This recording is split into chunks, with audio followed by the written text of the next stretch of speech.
Bonsoir tout le monde.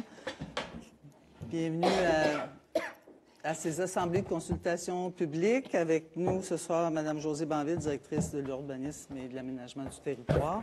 Alors, je vous laisse la parole, Mme Banville. Donc, bonsoir. Le premier projet de règlement ce soir concerne une modification au schéma d'aménagement et de développement révisé de la Ville de Rouyn-Noranda, donc le règlement 2009-607, qui est modifié par le projet de règlement 2023-12-70. Et ça va concerner les distances séparatrices entre certains usages. Donc, le schéma d'aménagement comporte certaines distances séparatrices minimales entre certains usages et des activités qui sont plus de nature contraignante. Donc, il y a lieu de modifier les distances par rapport aux aires d'accumulation de parcs à résidus miniers pour les usages de type commerce et services. Donc, ici, on voit le tableau qui est présentement dans le schéma d'aménagement. Donc, le gouvernement permettait là, au MRC de gérer certaines distances par rapport à des contraintes anthropiques, que ce soit des sablières gravières, des cimetières, des aéroports, des lieux d'élimination des matières résiduelles, etc. Donc, ce soir, la modification concerne uniquement les aires d'accumulation de résidus miniers. Et spécifiquement, c'est la distance entre cette activité-là et un usage de commerce et services, strictement à l'intérieur de l'affectation urbaine, donc qui correspond vraiment au périmètre d'urbanisation. Et la distance va être réduite et va passer de 150 mètres à 75 mètres. Donc, c'est vraiment par rapport à ces secteurs-là qui sont dans les périmètres urbains. Quand on regarde, on voit que la distance était la même entre un usage résidentiel et un aire d'accumulation que pour un commerce et un service, alors qu'on voit qu'il n'y a pas de normes, par exemple, pour les activités de type industriel. Ça, il n'y avait pas de distance qui était mise. Donc, c'est vraiment au niveau de commerce et services qu'on veut venir réduire. Donc, on voit ici le tableau avant et le après, où on vient réduire la distance à 75 dans le tableau que vous avez à l'écran. Donc, l'impact de cette modification-là, ça va affecter moins d'une dizaine de terrains sur l'ensemble du territoire de la Ville de Rouyn-Noranda. Et c'est vraiment les terrains qui sont plus dans le secteur centre, donc dans le périmètre, le pôle central. Donc, là, vous voyez sur la carte là, les terrains qui représentent les endroits approximatifs où il y aurait des terrains qui pourraient être développés à des fins de commerce et services. C'est sûr que par la suite, il faut s'assurer que le règlement de zonage va aussi être respecté si quelqu'un aurait un projet de nature commerciale. Et puis, ça nous permettait en fait de faire l'utilisation de certains terrains qui sont déjà desservis, notamment en aqueduc et égouts, qui se retrouvent dans notre périmètre urbain. Donc, on doit, nous, consolider tout ce qui se passe à l'intérieur de notre périmètre urbain et développer ces terrains-là avant d'aller s'étaler et développer d'autres terrains ailleurs. Donc, on avait des terrains qui étaient peut-être sous-utilisés, qui pourraient avoir un potentiel de développement commercial ou un futur potentiel de développement commercial. Et cette distance-là venait un petit peu réduire l'utilisation de ces terrains-là. Rappelons que la modification qu'on propose respecte les orientations gouvernementales en matière d'aménagement et d'urbanisme, celles qui sont actuellement en vigueur, notamment parce que ce qui est protégé habituellement avec les distances séparatrices qu'on retrouve dans les orientations gouvernementales, c'est vraiment par rapport à des usages sensibles, qu'il y a des distances qui sont imposées. Donc vraiment, quand on parle de résidence, donc là où les gens habitent, que ce soit des écoles, des hôpitaux, donc vraiment où il y a des gens qui sont plus vulnérables. Mais par rapport au commerce, aux services, à l'industrie, il n'y a pas de réglementation qui était prévue à cet effet-là. Aussi, rappelons que dans le schéma précédent, il n'y avait pas de cette distinction-là. Il n'y avait pas de distance du tout avant dans l'ancien schéma par rapport aux activités de commerce et services et un aire d'accumulation de parcs à résidus miniers. Et également, si on regarde là, dans d'autres réglementations ailleurs qui se trouvent sur le territoire de l'Abitibi-Témiscamingue, dans d'autres MRC, mais il y a les distances là, varient entre 50 mètres et 100 mètres. Donc, nous, la distance qu'on proposait, c'était 75 mètres, notamment là, pour pouvoir permettre là, certains développements. Donc, dans le processus qui concerne une modification au schéma, la Ville a adopté d'abord un avis de motion le 30 octobre dernier, ainsi que le projet de règlement que je vous ai présenté. Un avis public a été publié dans les journaux le 8 novembre dernier. Ce soir, c'est l'Assemblée publique de consultation. On a également fait une demande d'avis, comme la loi nous le permet, au ministère des Affaires municipales et de l'Habitation. Et suivant cet avis-là, là, on verra si on pourra adopter le règlement final et ensuite une entrée en vigueur. Donc, quand on dépose une modification au schéma d'aménagement, le gouvernement doit nous indiquer que c'est conforme à ses orientations gouvernementales avant que la Ville puisse procéder et ensuite modifier ses règlements d'urbanisme. Est-ce qu'il y avait des... Est-ce qu'il y a des questions dans la salle en lien avec ce projet de règlement?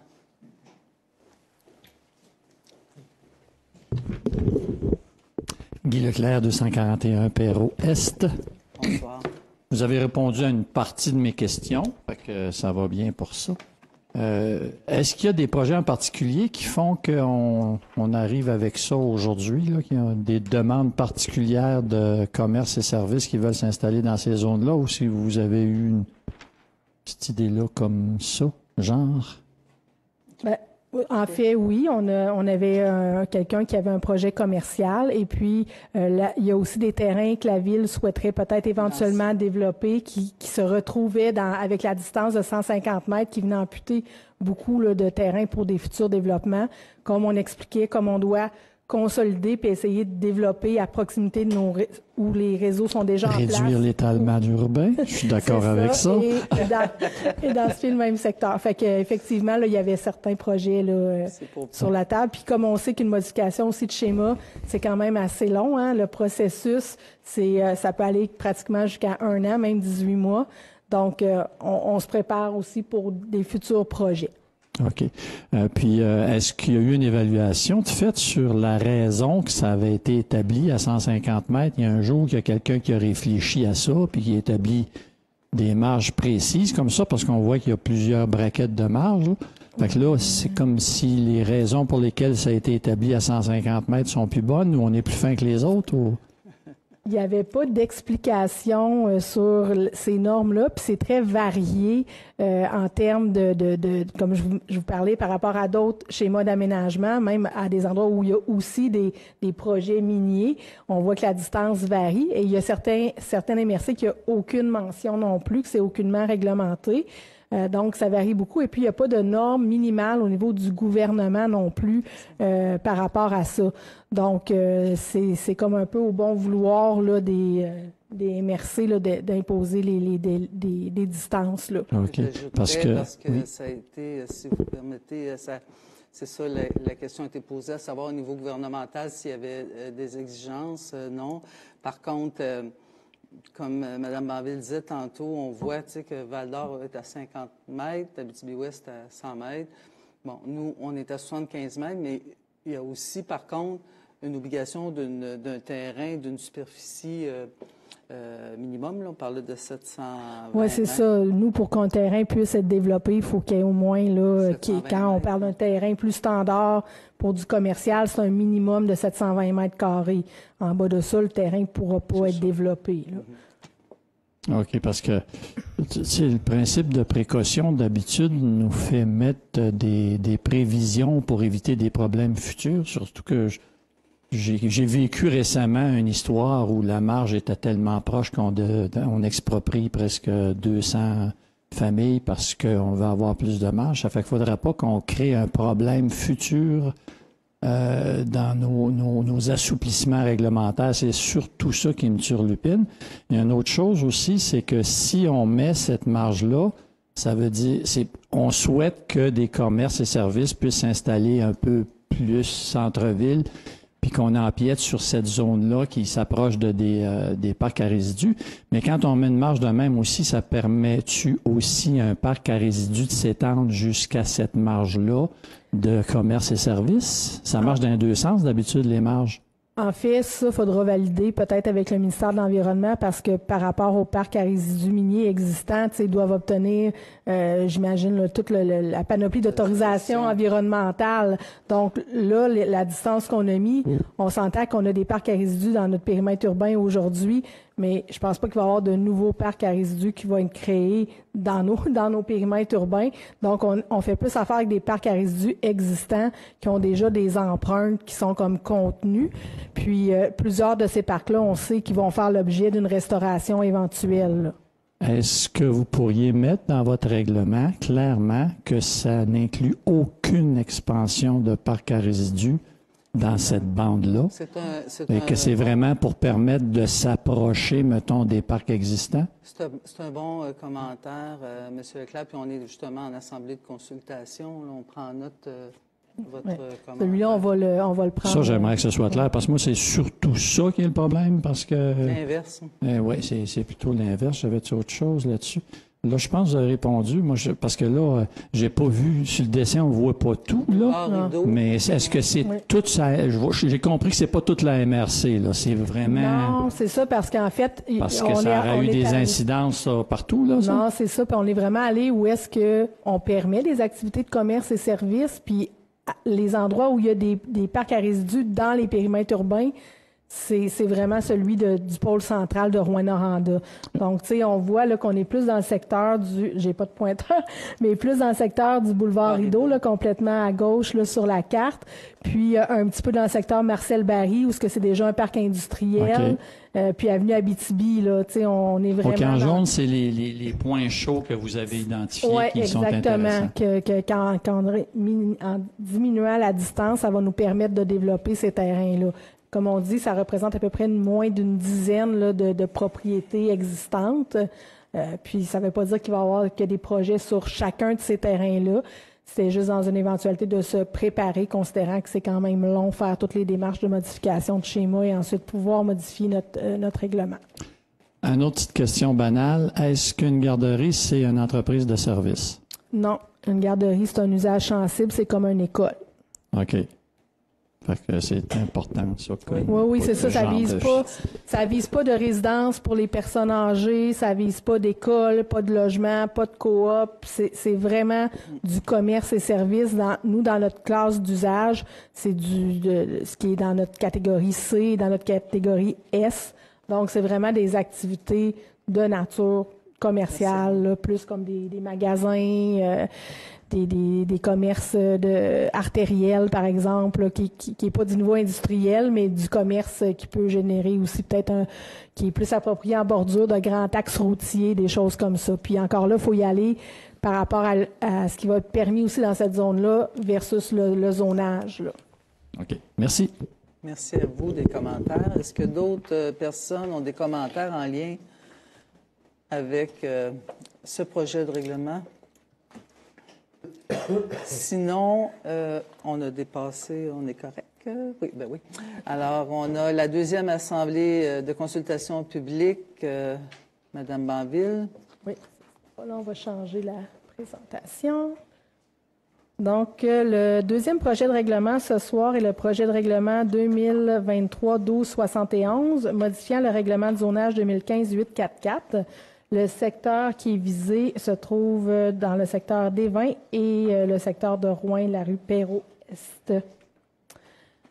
Donc, dans un premier temps, la modification concerne le secteur des rues Bertrand et Marcotte dans le quartier des Vins, plus particulièrement les zones 30-59 et les zones 30-74. Le secteur, on le voit ici en jaune là, sur la carte, donc vraiment là, au sud de la rue Bourassa. Plus spécifiquement, ce qu'on vient faire, c'est qu'on va venir agrandir une partie de la zone 30-74 vers l'est, à même une partie de la zone 30-59. Donc, ce qu'on voit ici à l'écran, là, vous voyez l'ancienne limite de la zone 30-74 qu'on viendrait agrandir vers l'est. à partir de la zone 3059. En fait, pourquoi on fait cette modification-là? C'est pour un projet immobilier. Donc, la zone 3074 permet déjà les groupes d'usage habitation de haute densité, H3, jusqu'à un maximum de 8 logements. Donc, la modification permettrait à la construction d'un immeuble pouvant aller jusqu'à 8 logements sur le terrain vacant qui est situé à cet endroit-là, soit le lot 4 172 222 au cadastre du Québec. Faut dire que dans la zone 3074, qui est vraiment située au sud de la rue Bertrand, il y a déjà plusieurs immeubles de 6 et 8 logements. Donc, c'est comme une continuité de ce qu'il y avait déjà sur cette rue-là. Le deuxième objet de la modification réglementaire concerne le secteur de la rue Perrault-Est, dans le pôle central de Rouyn-Noranda. Donc, entre les avenues Sainte-Bernadette et Montée-du-Sourire. On voit ici à l'écran, là, la localisation se trouve là, et par rapport à la zone 2019, donc vraiment du côté sud de la rue Perrault-Est, où il y a déjà des immeubles à logement là, qui sont en construction. Donc, ce qu'on vient faire, en fait, ça serait de modifier le nombre maximal de logements qui serait permis dans cette zone-là. Donc, présentement, dans la zone 2019, on permet 24 unités de logement et on augmenterait la densité, à 36 unités. Donc, on cherche là à densifier vraiment dans le secteur de notre pôle central, justement, d'augmenter la densité de logement.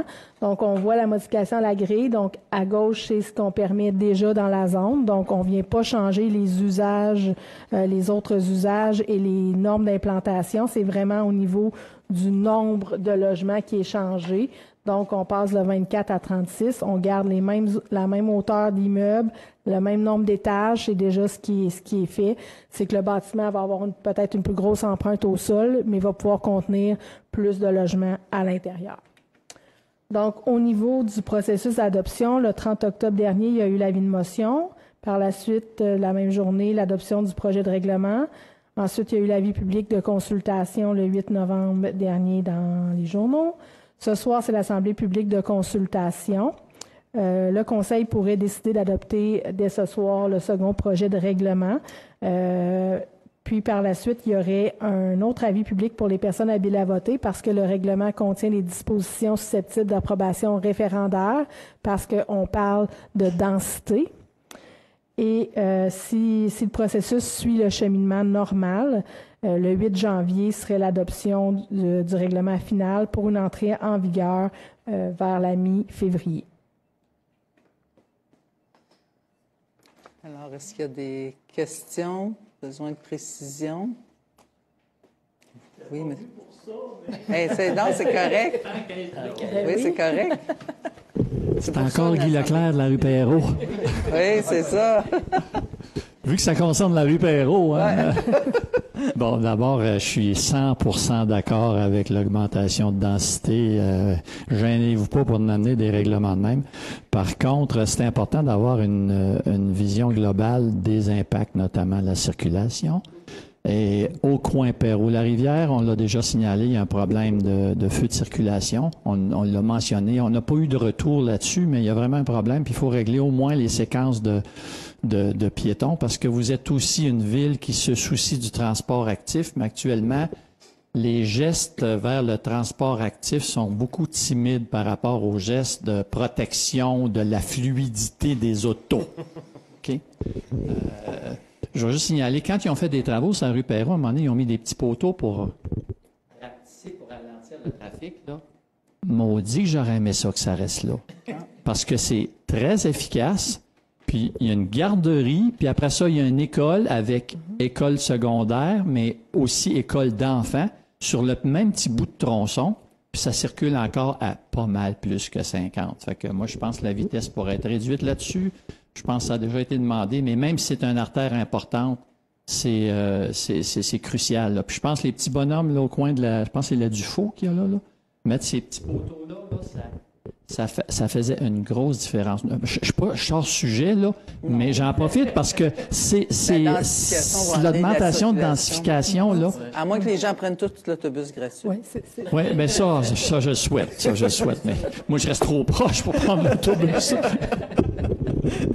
Mais c'est un bon commentaire. Puis on a ici le président du comité circulation, puis l'élu qui siège aussi. En tout cas, j'imagine que vous avez peut-être de l'information là-dessus. En tout cas, que ça a été entendu. Merci, M. Leclerc. Est-ce qu'il y a d'autres commentaires?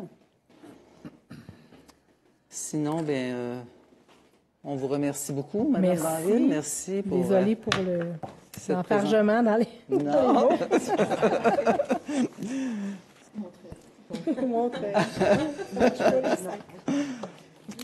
Alors, on va débuter la séance publique dans quelques secondes.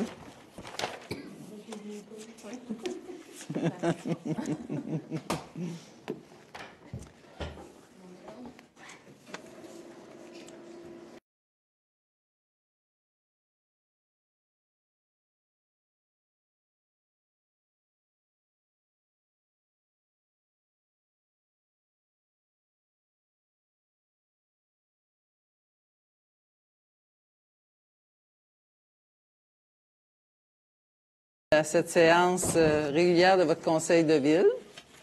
Bonsoir, M. Chevalier. Bonsoir, alors, Mme la greffière, l'adoption de l'ordre du jour des points s'ajoute. Oui, donc quelques points qui s'ajoutent dans les affaires politiques. Donc, la participation à un projet de recherche avec l'UQAT concernant une optimisation d'opérations. Pour le transport adapté, 2 résolutions concernant la 4e couronne et une demande d'aide financière additionnelle. L'adoption d'une politique de municipalisation de chemin. Ensuite, une autorisation de signature d'un addenda avec la bibliothèque et versement d'une avance. Une nouvelle nomination au conseil d'administration de la bibliothèque par un membre du conseil. Une résolution qui demandera au gouvernement de créer un registre des loyers. Ensuite, dans les règlements, suite à la consultation publique, donc l'adoption du second projet du règlement 2023-1271. Et considérant que certaines validations additionnelles sont à faire, là, il y a 3 projets de règlement en fait qui sont à retirer de l'ordre du jour concernant véhicules lourds, véhicules légers et camions de pompiers, donc en 13.11, 13.12, 13.13, ainsi que 14.13, 14 et 15. Alors, merci. Proposeur. J'en fais la proposition, Samuel Ramsey-Wood. Et je l'appuie, Réal Beauchamp. Merci. En 2, l'approbation du procès-verbal de notre séance régulière du 27 novembre dernier. J'en fais la proposition. J'en fais la proposition, Sylvie Turgeon. Je l'appuie. D'accord. M. Beaulieu vous appuie. Tout le monde est d'accord. En 3, suivi des dossiers politiques. Rapidement, quelques mots. En lien toujours avec le dossier de la fonderie et de la qualité de l'air, je souhaite informer les citoyens que à la fin du mois de janvier 2024, il y aura lieu une première période de consultation sur le projet de développement du secteur Sénateur. Alors, le Centre d'écologie urbaine a été mandaté pour consulter les citoyens sur leurs besoins et attentes envers ce nouveau projet de développement résidentiel. Alors, on invite les personnes intéressées à demeurer à l'affût des invitations, des informations qui vont circuler sur notre page Facebook après les fêtes. Alors, vous serez les bienvenus. Je veux aussi faire mention de quelques événements qui ont lieu en novembre, des événements importants. Je trouve important de le mentionner. On a eu une cérémonie de reconnaissance de nos pompières et pompiers. C'était vraiment plusieurs conseillères y assistaient. C'est une grande soirée de reconnaissance qui s'est tenue au Théâtre du Cuivre le 21 novembre dernier, en présence du lieutenant-gouverneur du Québec, l'honorable Jean-Michel Doyon, et du directeur général de l'École nationale de pompiers qu'on connaît bien, M. Steven Valade.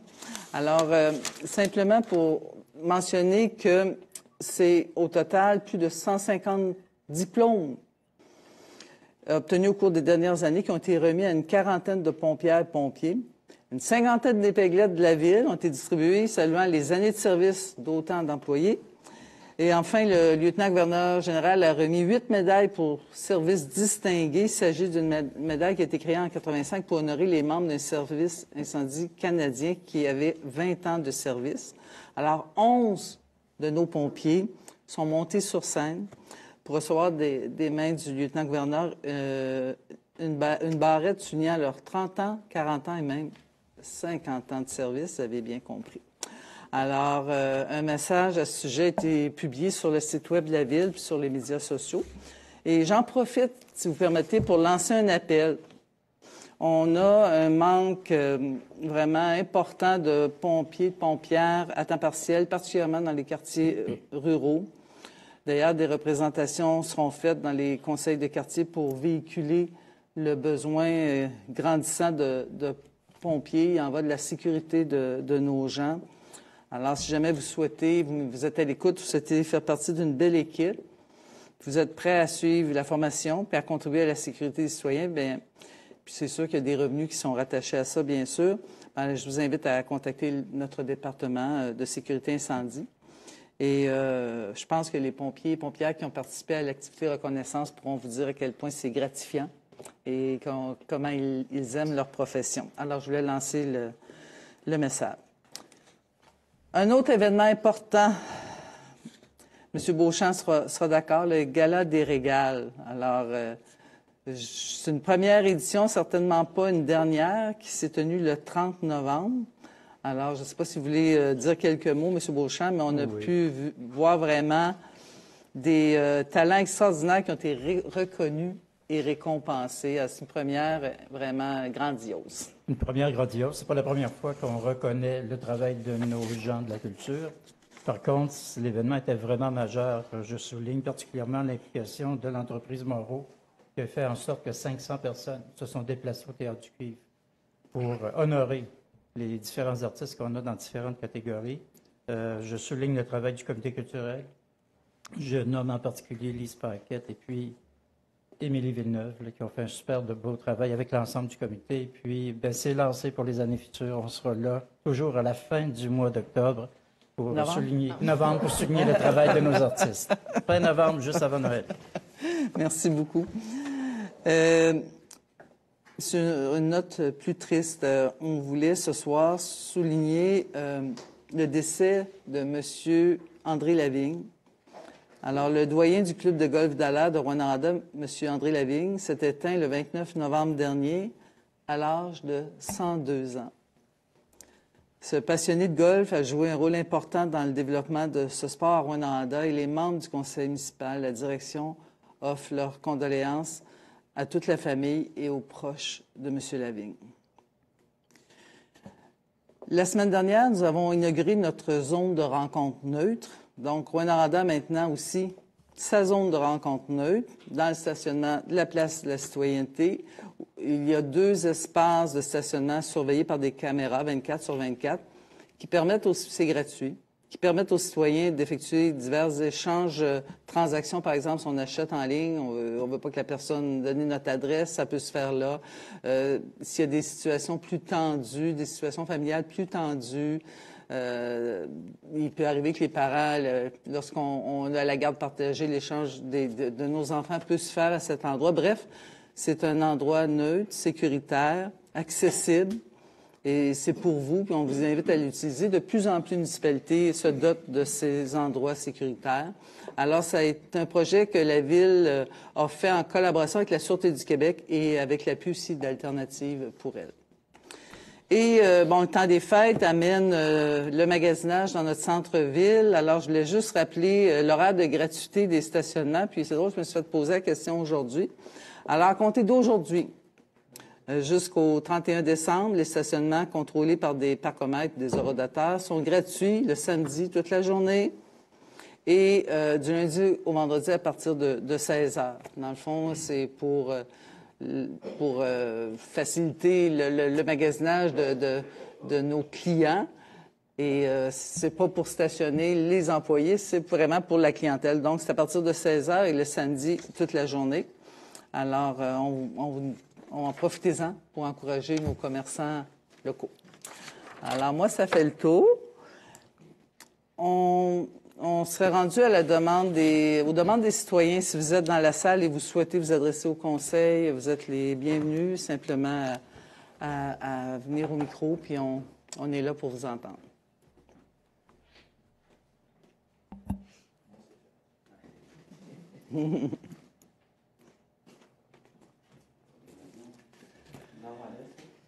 Ma première visite. Ben, Alain Desiel, 500 Nuno à Rouyn-Noranda, c'est sûr. Bienvenue. Moins connu que certaines personnes, je pense. Bienvenue. Moi, ça concerne le transport en commun, le contrat qui a été signé dernièrement avec Maheu, de 13 millions. Je regardais l'institut financier dans les années passées, c'est environ 850 000 que la Ville payait pour le transport en commun. Là, ça fait environ 2,4 millions par année. Puis c'est gratuit. Fait que qui va combler la différence? Est-ce que c'est le gouvernement? Si oui, est-ce que c'est sûr? Puis là, surtout que le projet 39 vient de sortir, comme quoi que vous allez pouvoir taxer l'immatriculation. Avez-vous l'intention de taxer les contribuables pour ce 2 400 000 $-là? Il reste beaucoup de choses à préciser, mais ce que je peux vous dire, c'est que la gratuité, puis je viens pas dire que on va se rappeler que c'est un projet pilote, puis le Conseil aura à statuer au printemps, au début de l'été prochain, sur la poursuite de la gratuité. L'analyse va être faite à ce moment-là. Mais déjà, on constate vraiment les bienfaits de la gratuité par l'augmentation de l'achalandage. Alors, c'est apprécié. Donc, déjà, on voit que ça a l'effet escompté, on va se le dire comme ça. Maintenant, on aura à statuer là-dessus. Pour ce qui est, quand vous parlez de ce qu'ils viennent d'annoncer au niveau du financement par les automobilistes du transport en commun, il est trop tôt pour moi, présentement, à moins que d'autres aient des renseignements que je n'ai pas, pour vous donner de l'information là-dessus. Il y a eu une sortie la semaine dernière. Maintenant, la question, c'est est-ce que ça s'adresse simplement, par exemple, aux commissions de transport? C'est différent, là. Les organismes qui organisent le transport dans d'autres municipalités, c'est pas comme nous qui avons lancé un appel d'offres, puis c'est un privé qui est là. Alors, il nous reste des informations à aller chercher. Maintenant, c'est certain qu'on est toujours aussi en démarche. Et puis ça, je pense que ça a été dit, par beaucoup de maires au Québec et par nos associations respectives, l'UMQ et le FQM, que des sommes pour soutenir le transport collectif sont insuffisantes. Puis on a encore des représentations politiques à faire. On est là aussi. Fait que tout ça, avec la fin du projet pilote, tout ça va être regardé. Mais entre-temps, là, pour l'instant, on n'a pas encore, c'est avec le nouveau contrat aussi que ces sommes-là vont être. Ça, c'est un contrat qu'on a octroyé pour l'autre année. Je ne sais pas à quel moment, parce qu'avec la commande des... oui, je vous laisse la parole. Avec la commande des véhicules, il peut y avoir un enjeu que ce ne sera peut-être pas juillet. Non, c'est ça. Il reste à préciser ça. Puis il faut regarder aussi tout le volet, tout ce que ça amène au niveau environnemental aussi, au niveau de la réduction des GS, au niveau du problème de stationnement en ville. Puis est-ce que aussi dans la tarification, puis c'est sûrement là que vous voulez aller, M. Drolet, parce que la tarification va servir à ça aussi. Allez-y. C'est juste pour vous dire que le texte de loi final n'était pas encore disponible encore à l'Assemblée nationale. Je pense hier, j'ai essayé de voir. On l'attend d'une journée à l'autre, voir vraiment que dit l'article de loi comme tel. Si vous permettez, en fait, le calcul que vous avez fait, c'est probablement pour un contrat sur 5 ans. Par contre, le 12 millions, c'est sur 6 ans. Donc, déjà là, ça réduit aussi la part annuelle. Là. Il y a un écart quand même, mais c'est juste pour signaler que c'est l'écart est moins grand que ce que vous avez calculé parce que le contrat a été calculé sur 6 ans et non 5. Puis là, dans le projet de budget qui va sortir bientôt, est-ce qu'on va voir genre 2 millions de dépenses sans aucun revenu? Ou revenu comblé par le gouvernement, ça arrive à zéro net? Parce que ça prend une certitude, il faut que ce soit comptabilisé. Ouais, c'est un peu tôt pour le dire, mais je peux vous dire que quand on parle des coûts fiscalité, par exemple, d'augmenter, par exemple, les coûts des stationnements, des vignettes, ces choses-là vont contribuer aussi à estomper le coût du transport collectif. Alors là, il y a plusieurs choses dans le collimateur, mais aussi des représentations au niveau du gouvernement, parce que le transport collectif, bien, ça a un coût, effectivement. Et puis, on espère avoir plus de soutien du gouvernement. Fait que c'est pas pour tout de suite là, qu'on a l'impact. Je ne sais pas s'il y avait d'autres interventions.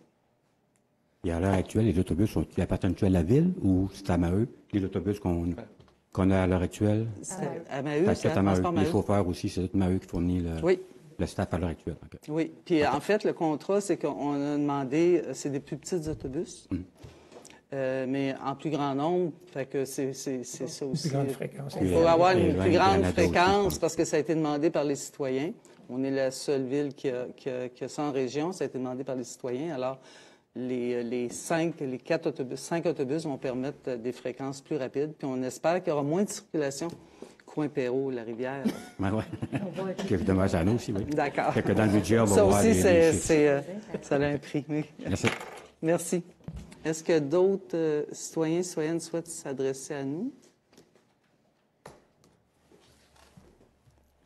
Sinon, Mme Carignan, les dérogations mineures. La dérogation mineure. Ce soir, oui. Oui, au 88-98 de la rue Tardy-S, présenté par Gestion SPJ Inc., un avis favorable du CCU relativement à la localisation des escaliers extérieurs. Et j'en fais la proposition. Et je l'appuie. Sébastien Côté. J'ai le goût de faire du pouce sur, vous dites, la dérogation. Je ne sais pas si les citoyens constatent tout le travail le fruit du travail qui a été fait par notre département d'urbanisme, d'aménagement du territoire, le CCU, avec des allègements à la réglementation, beaucoup d'éléments qui font en sorte qu'il y a beaucoup moins de dérogations mineures que par le passé. Je veux saluer le travail. Alors, aux affaires générales, M. Chevalier. Oui, Mme Dallaire. Donc, au niveau de la liste du personnel engagé, on parle de 3 ressources cette semaine. Des réservistes, 3 réservistes du côté du greffe et des travaux publics. On poursuit avec les embauches. M. Nicolas Moisan, journalier auxiliaire. M. Stéphane Douassounou, agent de bureau dans les quartiers Hornfield, Montbéliard et Relais. Et M. Roger Lemieux, ouvrier spécialisé aux eaux usées.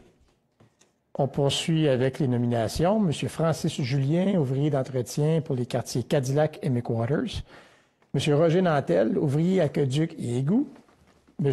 Thomas Robin, ouvrier aqueduc et égout. Et finalement, M. Louis-Philippe Vallière, technicien en inspection immobilière non résidentielle. Je crois, Mme Dallaire, que pour le point 6.1.4, M. Beaulieu voulait faire un petit mot là-dessus. Oui, merci, M. Chevalier. On avait une entente avec le ministère de Culture et Communication pour l'embauche d'un agent patrimonial au niveau du patrimoine bâti. On avait Christopher Vandal qui a fait un très bon travail, mais qui nous quitte pour d'autres défis professionnels. On a trouvé quelqu'un en la personne d'Élisabeth Carrier, une bonne ressource pour nous épauler là-dessus. Donc, proposition d'embauche ici. Un temps plein qui devrait finir fin 2025 pour son contrat. Et comme il y a beaucoup de travail dans ce domaine-là avec le comité patrimoine toponymie, on lui souhaite un très bon début de travail. Bien, merci. Alors, proposeur. J'en fais la proposition. De l'appui, Samuel Ramsey. D'accord. Merci. On poursuit avec l'octroi de contrat. Contrat d'acquisition de fournitures de bureaux et papier d'impression 2024-25 à 2755, trait d'union 5267 Québec Inc., service scolaire Rouen au montant annuel estimé de 33 055 et 32, taxes incluses, étant la plus basse reçue et conforme. Acquisition de luminaires d'éclairage public pour la rue Perrault, éclairage, etc. incorporé au montant de 216 842 et 85 sous, taxes incluses, étant la plus basse reçue et conforme. J'en fais la proposition, Cédric Laplante. Et je l'appuie, Daniel Camden. Merci beaucoup. Pour les sujets des membres du Conseil, Mme Carignan. Oui. J'aimerais vous parler de la Journée internationale des bénévoles qui avait lieu mardi cette semaine. Le Centre d'action bénévole de Rouyn-Noranda, en collaboration avec le Centre d'action bénévole de la SAR, ont présenté, ils ont fait le lancement de capsules vidéo pour sensibiliser les gens au bénévolat sous forme de témoignages vers les gens qui s'engagent à faire du bénévolat et ceux qui reçoivent l'aide des bénévoles. Donc, des très bonnes capsules que vous allez voir passer. Et je profite de cette journée internationale pour remercier tous nos bénévoles à nous qui siègent sur tous nos comités à l'interne, qui donnent généreusement de leur temps Donc, j'en profite pour leur dire merci beaucoup de votre temps. Merci, c'est apprécié, on a besoin de vous. Je pense que ça vaut une main d'applaudissement parce qu'il y a vraiment...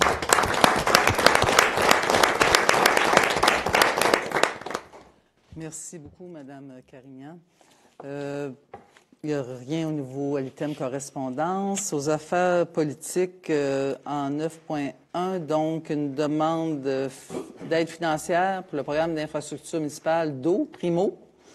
Alors, c'est d'autoriser la directrice des travaux publics et le chef de l'ingénierie à signer tout document ou entente en lien avec cette demande. Et je ferai en bloc, si vous permettez. La deuxième demande, c'est d'autoriser la modification de la répartition de l'enveloppe budgétaire pour le programme d'aménagement durable des forêts. Donc, un montant de 48 709 $ pour Bellecombe, secteur Bellecombe, un montant de 60 821 $ pour McWater, ce qui totalise 109 530 et 20, et que la directrice des travaux publics ou le contremaître en foresterie soit autorisé à signer tout document à cet effet. Un proposeur? J'en fais la proposition. Cédric Laplante. Et je l'appuie, Claudette Carnian. Merci beaucoup. En 9.3, donc, c'est des demandes de subvention au programme d'emploi d'été pour les étudiants Été Canada. Donc, pour Animation Jeunesse 2024, c'est d'autoriser la coordonnatrice en loisirs et sports à présenter la demande d'aide financière à Emploi d'été Canada. Et pour la protection des lacs, c'est d'autoriser la conseillère en environnement à présenter aussi la demande au programme d'emploi d'été. Alors, pour ces deux-là, je prendrai une résolution. J'en fais la proposition. Sylvie Turgeon. Et je l'appuie, Claudette Carnian. Maintenant, toujours au niveau des aides financières, une demande d'aide financière à adresser au ministère des Transports et de la Mobilité durable, MTMD, donc Mme Nathalie Dufresne, coordonnatrice de la table GIR, puisse présenter la demande au ministère des Transports au programme d'aide aux infrastructures de transport actif pour l'entretien de notre cyclovoie. Et... bon, oui, un propos. J'en fais la proposition, Stéphane Girard. Et je l'appuie, Claudette Carnian. Madame Carignan appuie. Madame Ramsey-Houle, pour 9.5, je vous laisserai ça. Oui, en fait, j'ai une résolution à proposer concernant la protection de la biodiversité. Petite mise en contexte, là, sans vous lire toutes les attendus il y a le gouvernement du Québec qui a adopté un plan pour la protection de la biodiversité avec des objectifs pour 2030. Dernièrement, on fait une espèce de tournée des acteurs locaux là, qui avait été pour lequel le réseau québécois des organismes de bassin versant avait été mandaté pour voir un peu le support et la contribution des acteurs locaux là, dans les cibles à atteindre pour la protection de la biodiversité en 2030. Et c'est là où on vient chercher un peu l'appui des municipalités sur l'atteinte des cibles de 30% de protection ou de restauration de la biodiversité pour 2030. Et c'est là où on a pris la résolution que je propose à l'instant, tant que la Ville de Rouyn-Noranda s'engage à continuer de s'enquérir de l'état de la biodiversité sur son territoire et de s'assurer de maintenir le suivi sur ce dernier, à intégrer la préservation de la biodiversité dans la planification territoriale afin de s'assurer de l'atteinte des cibles internationales en matière de connectivité écologique et de protection du territoire, à participer à l'effort de restauration des écosystèmes dégradés en priorisant les habitats d'espèces indigènes, les milieux humides et riverains, ainsi que les espaces naturels à proximité, et à soutenir les projets d'aires protégées sur le territoire afin de contribuer à l'atteinte des cibles de 30% de protection d'ici 2030. Et j'en ferai la proposition. J'appuie la proposition. Yves Trollet. Et tout le monde est bien sûr d'accord. Merci beaucoup. Madame Carignan, pour les membres du CCE. Oui, effectivement. On a des membres, des citoyens bénévoles qui siègent également sur notre comité consultatif d'urbanisme et certains d'entre eux ont accepté généreusement de renouveler leur mandat. Donc, le mandat de M. Frédéric Dallaire-Savard au sein du comité, il renouvelle son mandat jusqu'au 31 décembre 2024. Et les autres membres, M. Hugo Beaupré-Leclerc, Mme Valérie Plante-Lévesque et M. Patrick Ranoux, eux, c'est un mandat qui va se terminer au 31 décembre 2025 et j'en fais la proposition de renouvellement. Et je l'appuie, Sébastien Gaudin. Merci beaucoup. En 9.7, la Ville souhaite revoir ses opérations en vue d'améliorer vraiment de réduire les coûts qui sont tous liés aux opérations de déneigement ou au niveau des matières résiduelles et ces choses-là. Alors, il y a un projet de recherche, donc on veut octroyer des sommes pour un projet de recherche de l'UQAT pour l'optimisation des opérations de nos travaux publics et que la Ville accorde à l'UQAT une subvention de 20 000 par année pour 3 ans, 2024, 25, 26, pour le projet de recherche qui est en lien avec toute l'intelligence artificielle qui vise la réduction des coûts. On a un proposeur. On fait la proposition. Yves Drolet. Et je l'appuie. Daniel Camden.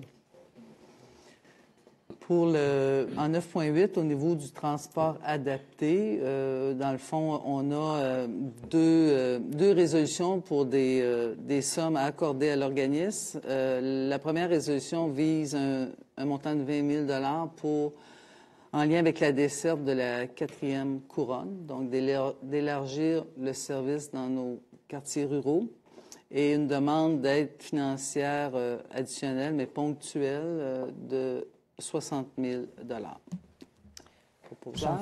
J'en fais la proposition, Claudette Carnier. Et je l'appuie, Sylvie Turgeon. Merci. En 9.9, on a l'adoption de la politique de municipalisation de chemins. Donc, notre grande ville, et merci, il y a beaucoup de chemins privés qui, souvent, les citoyens souhaitent que la route soit municipalisée pour les services et tout ça. Puis cette politique-là vient permettre d'encadrer, finalement, la démarche, puis ce qui est nécessaire et les exigences pour pouvoir municipaliser les chemins privés. Alors, on travaille beaucoup, on remercie beaucoup tout le travail qui a été fait par l'équipe pour cette politique-là. Alors, un proposeur? J'en fais la proposition. Cédric Laplante.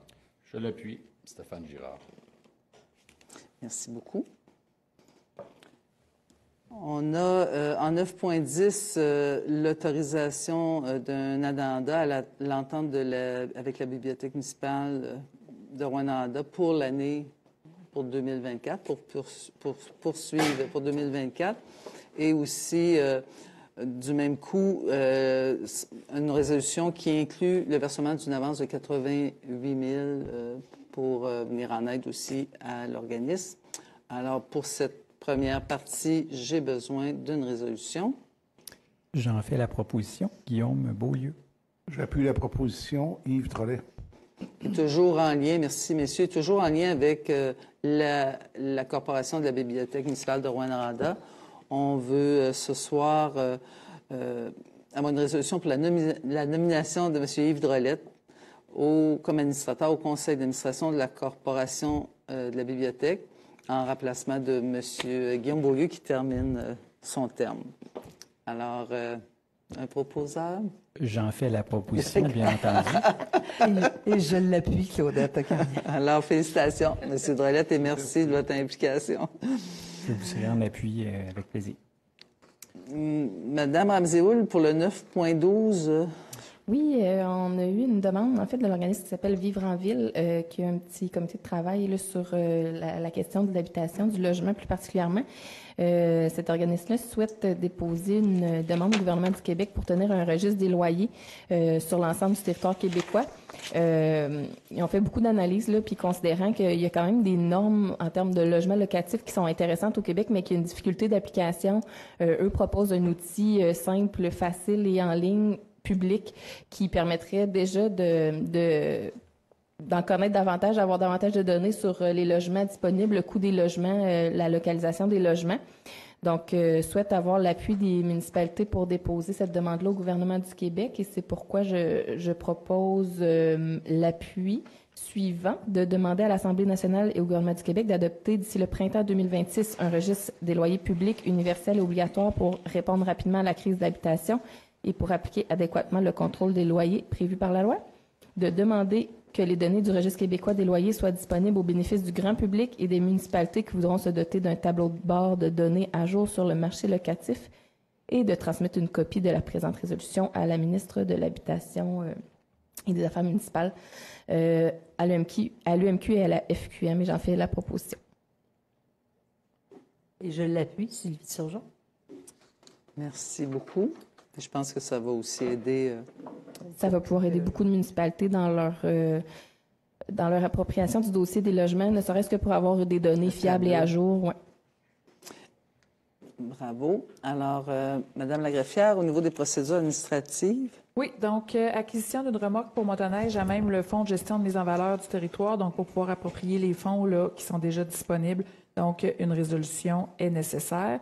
Également, des contributions financières à même l'enveloppe du Fonds Région et Ruralité pour l'Observatoire de l'Abitibi-Témiscamingue, la Conférence des préfets de l'Abitibi-Témiscamingue et le Secrétariat aux Alliances économiques Nation-CRI. Donc, il s'agit de sommes votées annuellement là, pour ces organismes-là. Ensuite, au niveau des excédents de fonctionnement non affectés, donc c'est d'aller chercher dans les surplus non affectés de la Ville des sommes additionnelles, une somme additionnelle en fait de 10 000 $ pour divers mandats en lien avec le bâtiment communautaire de relais. Également, une somme de 30 000 $ pour divers mandats au niveau du bâtiment du Balbuzard dans le secteur de Clérici. Une résolution pour l'ensemble de ces points. J'en fais la proposition, Stéphane Girard. Je l'appuie, c'est Mme Ramsey. Et en 10.4, il s'agit d'un procès-verbal de correction, donc pas de résolution qui est nécessaire. Une coquille s'était glissée au niveau d'un numéro de lot là, dans le projet de règlement 2023-1267. Donc, on vient corriger, comme le numéro de lot apparaissait ailleurs dans le document, là, on vient indiquer le bon numéro de lot avec cette modification-là, sans résolution nécessaire.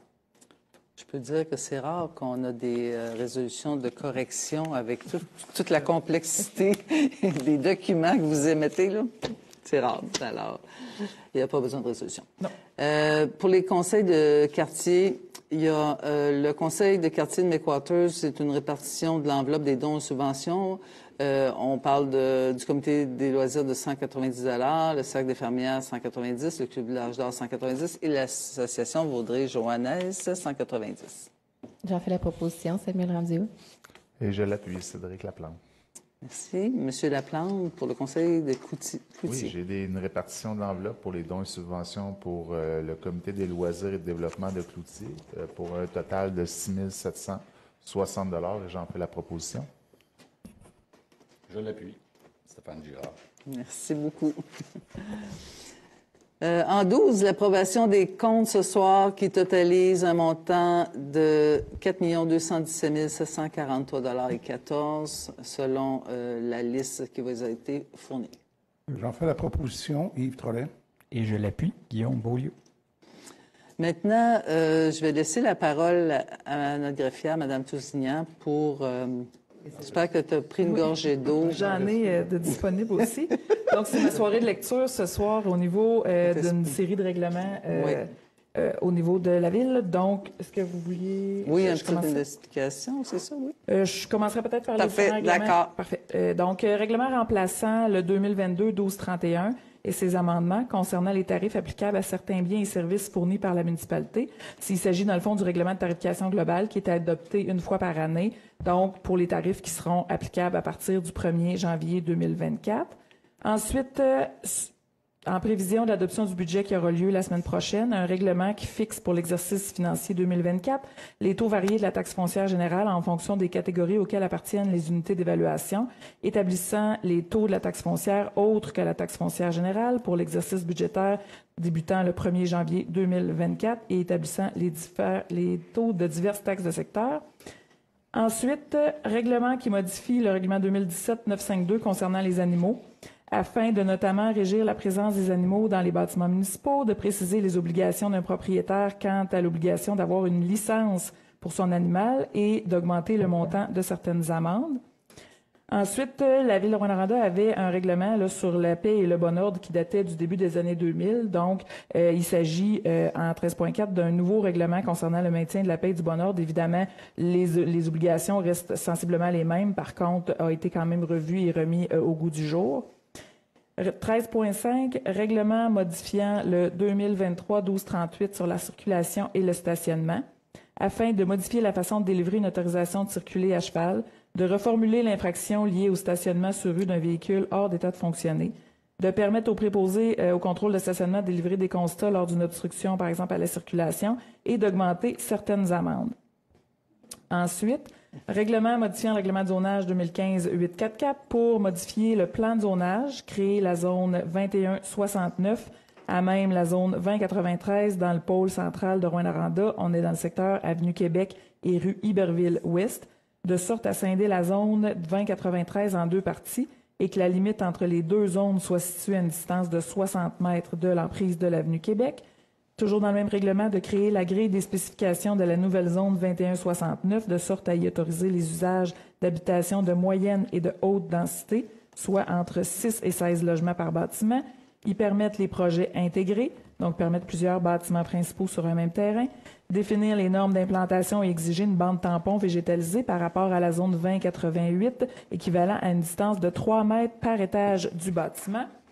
Et finalement, modifier la grille des spécifications de la zone 2093 afin d'augmenter le nombre maximal de logements par bâtiment de 12 à 32 et exiger une bande tampon végétalisée également équivalente à une distance de 3 mètres par étage du bâtiment érigé.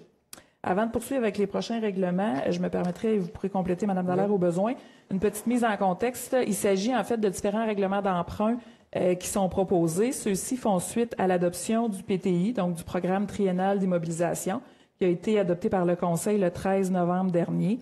Il faut comprendre que ces projets-là devraient être réalisés dans un horizon de 18 à 36 mois, selon la nature des projets, et que ceux-ci n'ont pas d'impact à court terme sur les finances de la Ville, dans le fond, tant et aussi longtemps que les travaux ne sont pas réalisés majoritairement ou en entier, et évidemment dans la mesure aussi où ces travaux-là sont réellement réalisés. Donc, il est possible qu'il survienne des événements ou des faits qui vont faire revoir certains projets. Donc, ces travaux-là ne seront comptabilisés, dans le fond, dans les comptes de la Ville qu'au moment où les travaux seront réalisés, et c'est à ce moment-là que ça aura un impact sur la dette engagée de la Ville. Est-ce que vous vouliez ajouter quelque chose? Non, puis il y a des aides financières. En tout cas, c'est bon. Dans certains cas, effectivement, il y a des aides financières qui peuvent s'appliquer. Là, oui, il y en a qui sont déjà identifiées. Il y en a d'autres qui peuvent s'ajouter aussi par la suite. On a la possibilité, dans un règlement d'emprunt, pour toute somme qu'on vient chercher, de venir diminuer l'emprunt, donc la charge aux citoyens.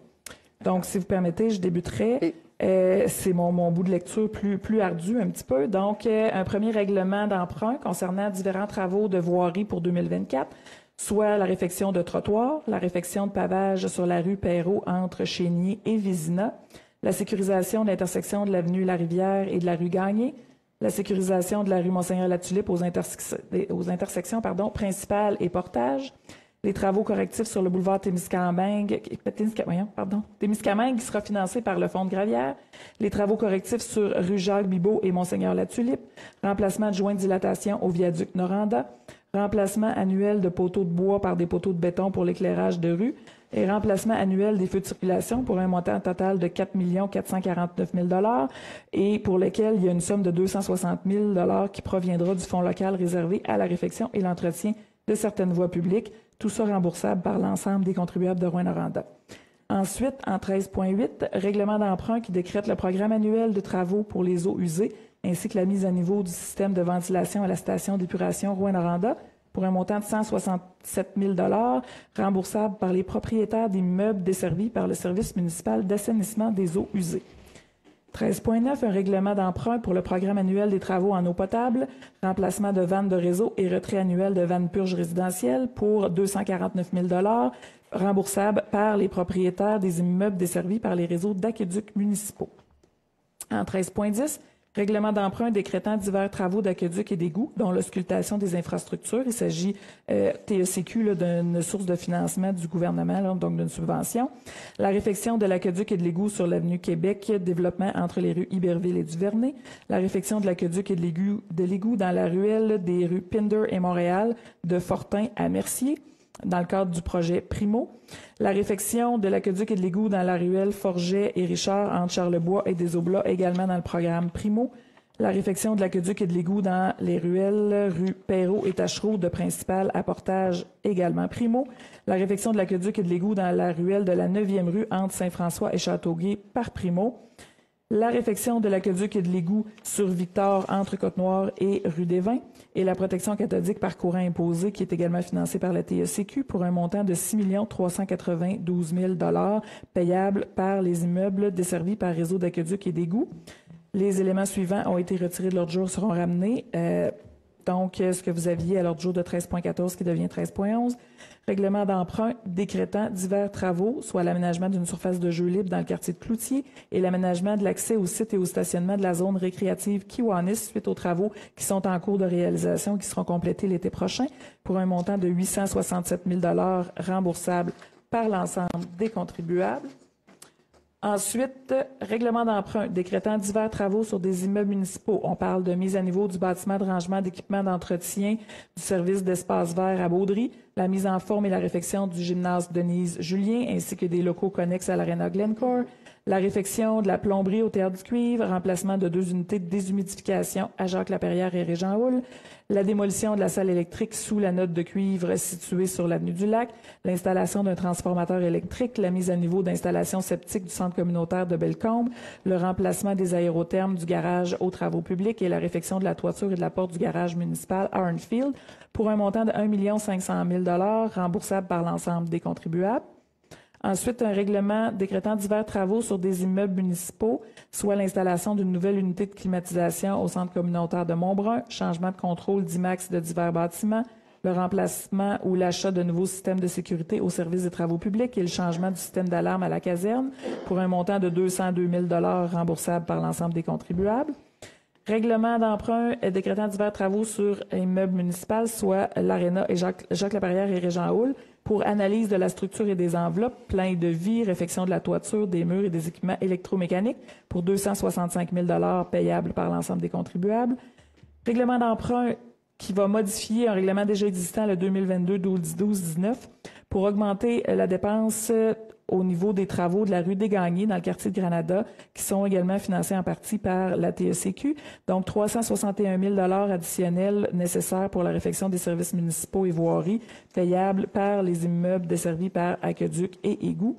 Et finalement, un règlement qui modifie le 2021-1168 concernant des travaux pour le déménagement de la Maison des Jeunes dans le quartier de Destor et le changement de drain français au bureau municipal de Montbéliard qui connaissent des coûts additionnels, là, donc pour 299 000 $ de plus, payables par l'ensemble des contribuables. Ah, merci. J'en fais la proposition. Tu donnes l'avis de motion. L'avis de motion. L'avis de motion. Oui, c'est bon. Alors, l'avis de motion est fait. Le règlement. Et là, je ne reprendrai pas la lecture de chacun. Non. Vous aurez un résumé, évidemment.